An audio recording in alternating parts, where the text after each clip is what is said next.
Morgan, and today I will be reading Chapter 16 of Mansfield Park by Jane Austen.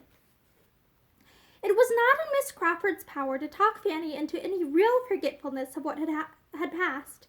When the evening was over, she went to bed full of it, her nerves still agitated by the shock of such an attack from her cousin Tom, so public and so persevered in, and her spirits sinking under her aunt's unkind reflection and reproach.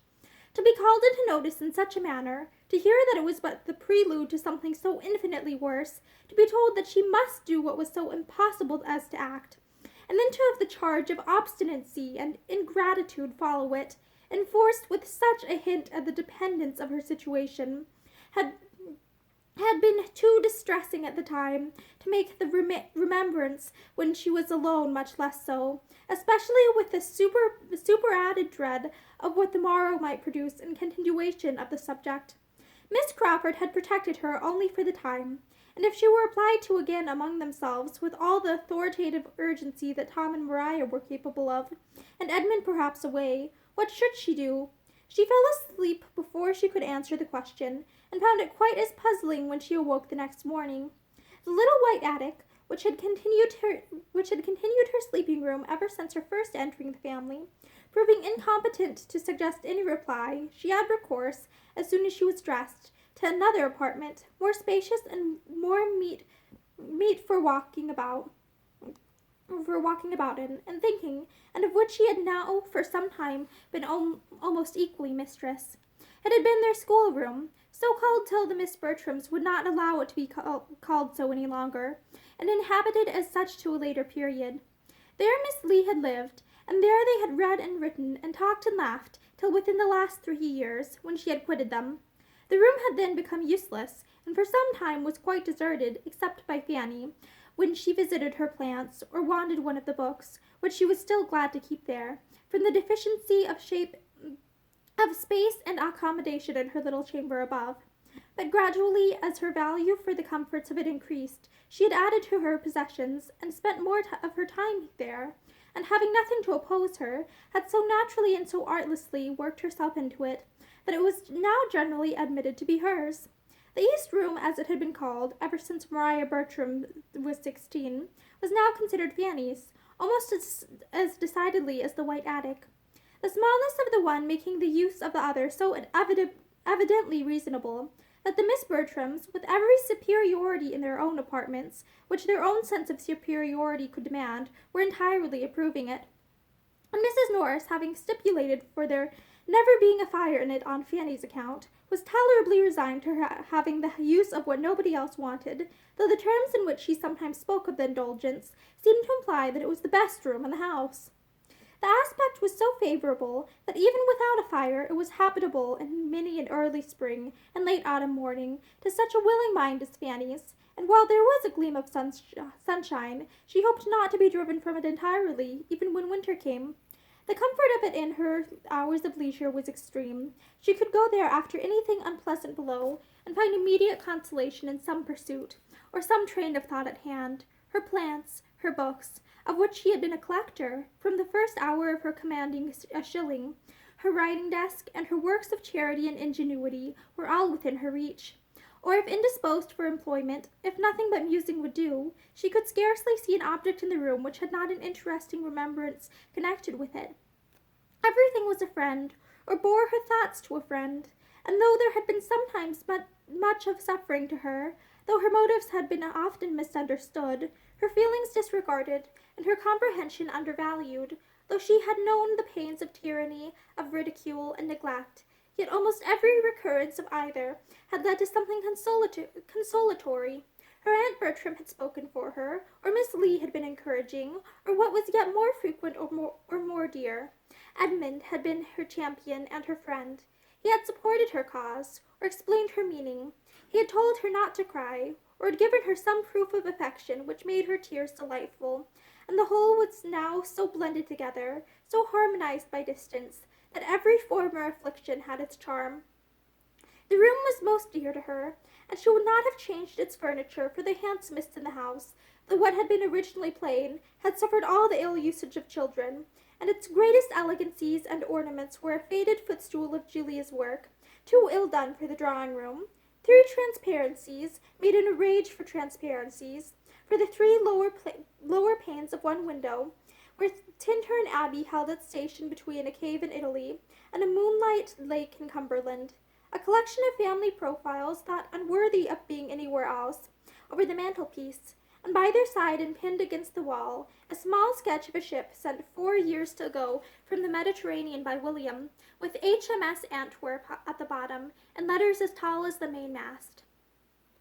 To this nest of comforts Fanny now walked down to try its influence on an agitated, doubting spirit, to see if by looking at Edmund's profile she could catch any of his counsel, or by giving air to her geraniums she might inhale a breeze of mental strength herself.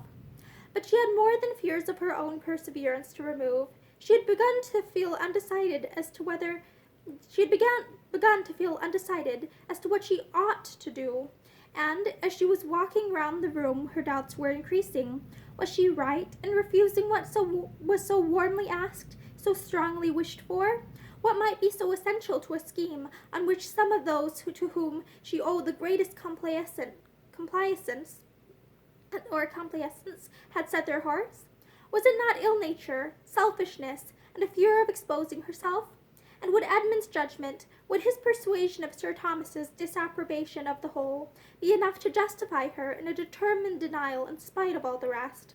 It would be so horrible to her to act, that she was inclined to suspect the truth and purity of her own scruples, and as she looked around her, the claims of her cousins to being obliged were strengthened by the sight of present upon present that she had received from them.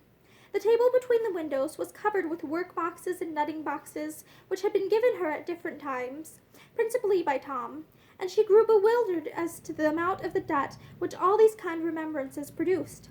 A tap at the door roused her in the midst of this attempt to find her way to her duty, and her gentle "Come in" was answered by the appearance of one before whom all her doubts were wont to be laid. Her eyes brightened at the sight of Edmund. "Can I speak with you, Fanny, for a few minutes?" said he. "Yes, certainly." "I want your opinion." "My opinion?" she cried, shrinking from such a compliment, highly as it gratified her. "Yes, your advice and opinion. I do not know what to do. This acting scheme gets worse and worse, you see. They have chosen almost as bad a play as they could, and now, to complete the business, are going to ask the help of a young man very slightly known to any of us. This is the end of all the privacy and propriety which was talked about at first. I know no harm of Charles Maddow, but the excessive intimacy which must spring from his being admitted among us in this manner is highly objectionable. The more than intimacy, the familiarity. I cannot think of it with any patience, and it does appear to me an evil of such magnitude as must, if possible, be prevented. Do not you see it in the same light?" "Yes, but what can be done? Your brother is so determined." "There is but one thing to be done, Fanny. I must take Anne Holt myself. I am well aware that nothing else will quiet Tom." Fanny could not answer him. "It is not at all what I like," he continued. "No man can like being driven into the appearance of such inconsistency. After being known to oppose the scheme from the beginning, there is absurdity in the face of my joining them now, when they are exceeding their first plan in every respect. But I can think of no other alternative. Can you, Fanny?" "No," said Fanny, slowly. "Not immediately. But what? I see your judgment is not with me. Think it a little over. Perhaps you are not so much aware as I am of the mischief that may, of the unpleasantness that must arise from a young man's being received in this manner, domesticated among us, authorized to come at all hours, and placed suddenly on a footing which must do away all restraints. To think only of the license which every rehearsal must tend to create. It is all very bad. Put yourself in Miss Crawford's place, Fanny. Consider what it would be to act Amelia with a stranger. She has a right to be felt for, because she evidently feels for herself. I heard enough of what she said to you last night to understand her unwillingness to be acting with a stranger, and as she probably engaged in the part with different expectations, perhaps, without considering the subject enough to know what was likely to be. It would be ungenerous. It would be really wrong to expose her to it. Her feelings ought to be respected. Does not it strike you so, Fanny? You hesitate. I am sorry for Miss Crawford, but I am more sorry to see you drawn into do what you had resolved against, and what you are known to think will be disagreeable to my uncle. It will be such a triumph to the others. They will not have much cause of triumph when they see how infamously I act. But, however, triumph there certainly will be, and I must brave it. But if I can be the means of restraining the publicity of the business, of limiting the exhibition, of concentrating our folly, I shall be well repaid. As I am now, I have no influence. I can do nothing. I have offended them, and they will not hear me. But when I have put them in good humor by this concession, I am not without hopes of persuading them to confine their representation within a much smaller circle than they are now in the high road for. This will be a material gain. My object is to confine it to Mrs. Rushworth and the Grants. Will not this be worth gaining? Yes, it will be a great point. But still, it has not your approbation. Can you mention any other measure by which I have a chance of doing equal good? No, I cannot think of anything else. Give me your approbation then, Fanny. I am not comfortable without it. Oh, cousin, if you are against me, I ought to distress myself, and yet... But it is absolutely impossible to let Tom go on in this way, riding about the country in quest of anybody who can be persuaded to act, no matter whom. The look of a gentleman is to be enough. I thought you would have entered more into Miss Crawford's feelings. No doubt she will be very glad. It must be a great relief to her, said Fanny, trying for greater warmth of manner. She never appeared more amiable than in her behavior to you last night. It gave her a very strong claim on my goodwill. She was very kind indeed, and I am glad to have her spared. She could not finish the generous effusion. Her conscience stopped her in the middle, but Edmund was satisfied.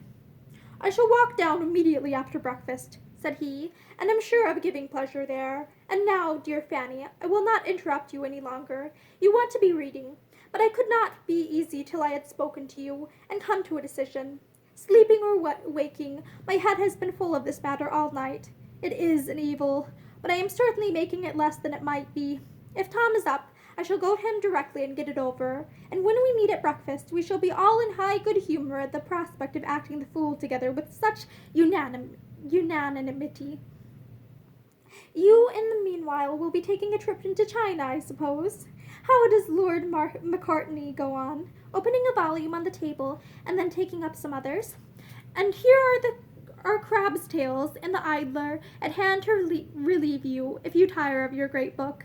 I admire your little establishment exceedingly, and as soon as I am gone, you will empty your head of all this nonsense of acting, and sit comfortably down to your table, but do not stay here to be cold.